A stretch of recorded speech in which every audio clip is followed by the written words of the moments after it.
Évangile de Jésus-Christ selon saint Jean, au chapitre 20, versets 11 à 18.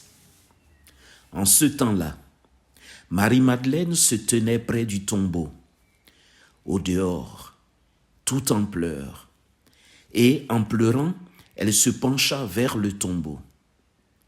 Elle aperçoit 2 anges vêtus de blanc, assis, l'un à la tête et l'autre aux pieds, à l'endroit où avait reposé le corps de Jésus.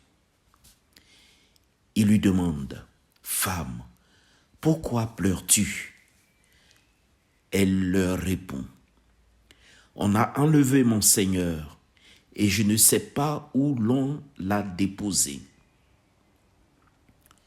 Ayant dit cela, elle se retourna, elle aperçoit Jésus qui se tenait là. Mais elle ne savait pas que c'était Jésus.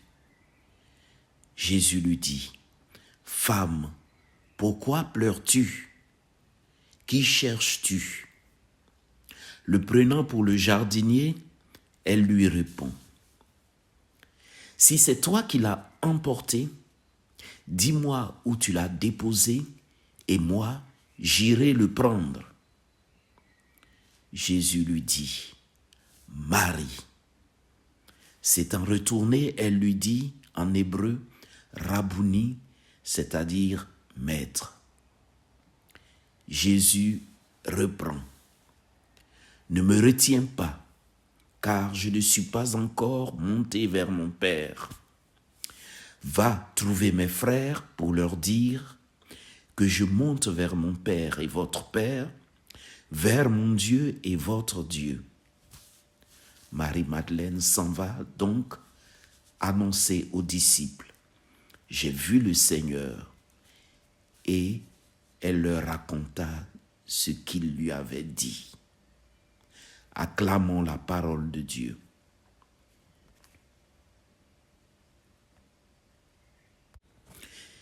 J'ai vu le Seigneur, nous dit Marie-Madeleine.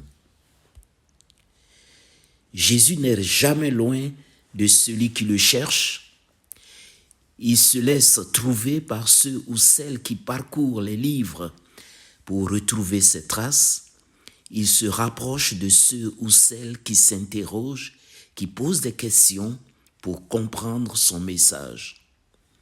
Non seulement il viendra vers vous, mais comme à Marie-Madeleine, il fera de vous ses messagers. Il vous enverra vers les autres pour une mission bien précise. Christ est vraiment ressuscité. Il est vivant.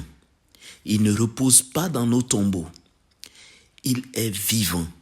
Nos sites, nos livres d'histoire, de géographie, d'archéologie peuvent renseigner sur les traces de son passage, mais en aucun cas ils ne peuvent retenir entièrement celui qui est prince de la vie.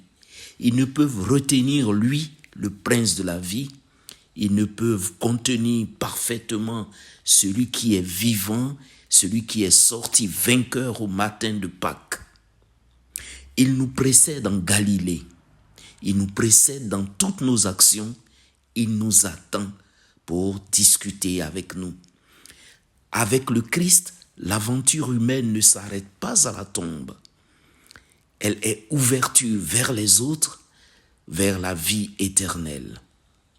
Jésus vient à notre rencontre. Il se révèle personnellement à ceux qui le cherchent. Il nous écoute. Discutons avec lui. Méditons ses paroles et avec nos frères et nos sœurs, communions avec lui, communion à la Sainte Eucharistie.